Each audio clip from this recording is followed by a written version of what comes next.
Hello and welcome back to VEDS. I believe it's day 17, but in real life I'm at the beach right now. This is pre-recorded, Caleb, so I have no idea. Today's video is a response to a video that Abby made a couple weeks ago, and in it they were talking about DMing a D&D game, kind of the role the DM plays in the storytelling of D&D. Now, I love D&D. It is my favorite game ever.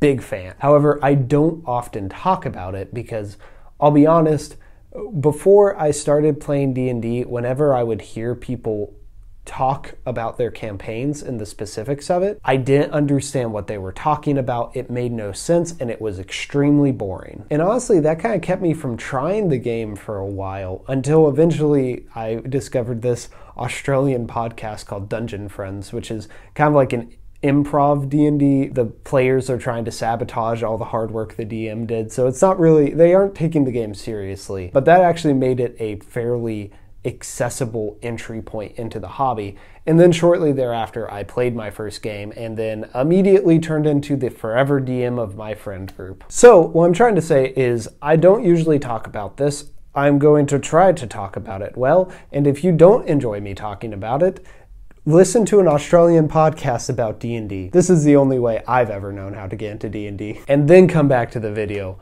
and maybe you'll like it. But okay, on to the meat of the video.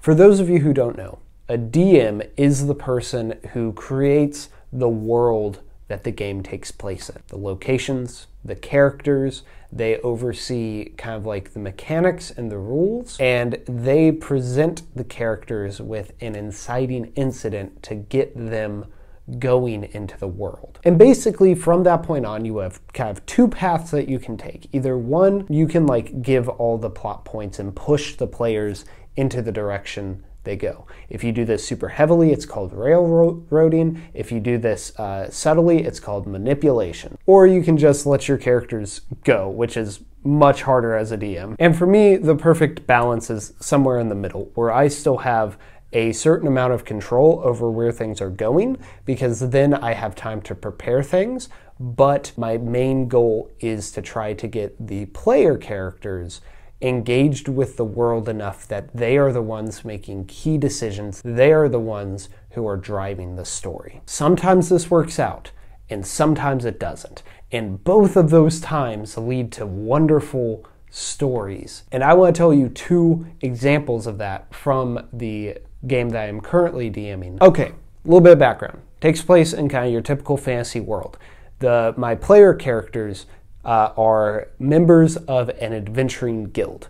And at the beginning of the campaign, they tried out for the guild and were able to get in. And basically, since then, they've been going around the world doing different jobs and exploring different places and doing things like fighting dragons and all that cool fantasy crap. And recently, there was a story point that I was kind of planning in the back of my head. And I was setting up through the details I was giving the characters. And basically that is that a character who they are associates with, character Janice, who I mentioned in my serotonin video, he came to them and he recruited the party to go and help him kill a beholder, which is a big monster in D&D. Don't need to get into the specifics, just very dangerous, very deadly. So, because they were good people, for the most part, the party agreed, and then they went off with Janice and two other NPCs, non-player characters, who are gonna go help them kill this beholder. While they are getting there, Janice leaves them. He just disappears. Now, I started dropping subtle hints to this. I did not explicitly tell them because I know what Janice is doing and I know that he's trying to sneak away. But I started giving them little hints. I'll start describing what the other two NPCs are doing, but I'll never mention Janice. Or when they are traveling, I'll be like, the 5 of you do this instead of the 6 of you do this. And they did not realize that Janice wasn't there until they got into a fight, which was great. Because one, now they're mad that the person who got them into this situation is nowhere to be found, has just lied to them and then abandoned them. And two, they're mad because they're in the middle of a fight and they could really use all the help they could get. Now, in reality, that fight actually wasn't very hard and they very easily won it. And then they were able to figure out that, oh, Janice had been planning this because one of the NPCs knew and they just thought that was kind of standard procedure and the other one didn't know, but they gave Janice a ring of invisibility which allowed him to sneak away. And it was a great reaction. But there are a million things that the players could have done unknowingly that would have messed that all up. They could have been constantly interacting with Janice, never giving him an opportunity to sneak away. I made them make some perception checks when he sneaked away. They could have realized it. They could have realized he was gone sooner and then went to track him down. And the possibilities just go on and on and on. But I was able to get that really cool story point where the characters were confused and betrayed and angry. But if I hadn't gotten there, I'm sure the characters would have led me to another really cool story point. And I know that because a couple weeks earlier, that happened. Okay, a couple weeks earlier, a different story arc. The characters have been hired by this rich guy to investigate some suspicious activity that's been going on in his company. Now, they actually solve the mystery they are hired to solve. However, in the process of that, they realize that his personal assistant is doing some pretty sus stuff. Unfortunately, the assistant is onto them and she gets to the person who hired them before they do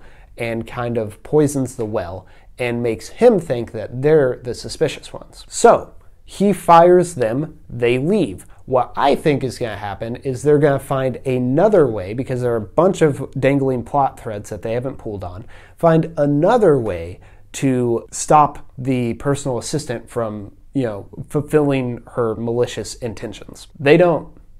They leave the city. They go off and do a completely different stuff. They go off and there are night hags and wyverns and witches and they sail across to the other side of the continent. I had no story when they made that decision because my whole story was hinging on them following that mystery. And I love that they did not do that because their decision made them more invested in the world. It made them more invested in the decisions they were making. And then when those consequences from just leaving this city and leaving this bad person who is doing bad things came to roost, then they were even more invested in stopping her. They actually haven't stopped her.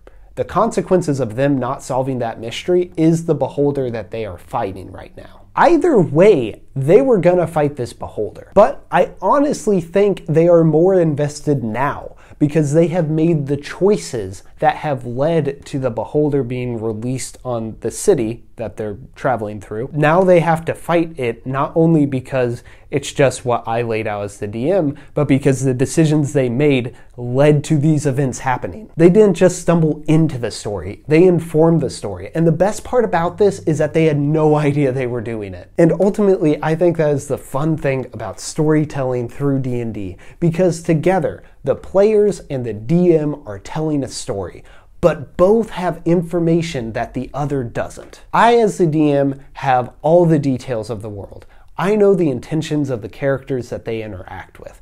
I know reasonably what the consequences for their actions are going to be because I've created this world and I've kind of created a bunch of cause and effect scenarios that they can walk into.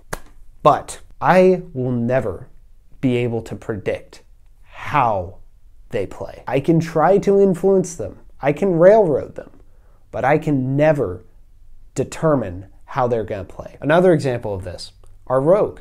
I kind of surprised her one session by having her run into her father, someone she has never met and who she was forced to kind of reveal herself to. And Elizabeth, if you're watching this, please just skip ahead a couple minutes. I was playing the father as an absolute ass.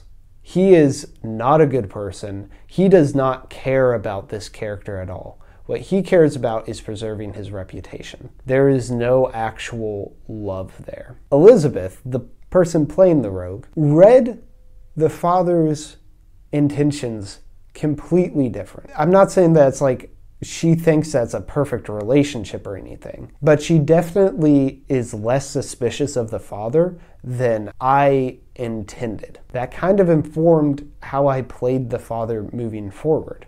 And I think it's more interesting because everything I said is still true. However, now this person who does not care and is just kind of trying to preserve his reputation with this illegitimate child who has been revealed to him is trying because he sees that she is trying. I would have never gotten there just coming up with the character. That's something that could only come from the unexpected reaction of a player. And that's why I love D&D. I'll be honest, I don't know if I succeeded in making this a accessible video where people who don't care about D&D will understand. This could just be a bunch of rambling that makes no sense. I guess the TLDR, or the TLDU, too long I didn't understand. D&D is a very special collaborative project where the best storytelling comes out of the most unexpected moments. And that's why every Sunday night I love playing it. And that's why I'm currently writing a campaign for some real life friends to play. And that's why I imagine moving forward, I'm going to continually be having at least one D&D game going on for the foreseeable future, because it's such a unique form of storytelling that is also a communal experience. And that's pretty dang cool. So, with all those D&D ramblings out of the way, I will leave you to it. And I will see you tomorrow.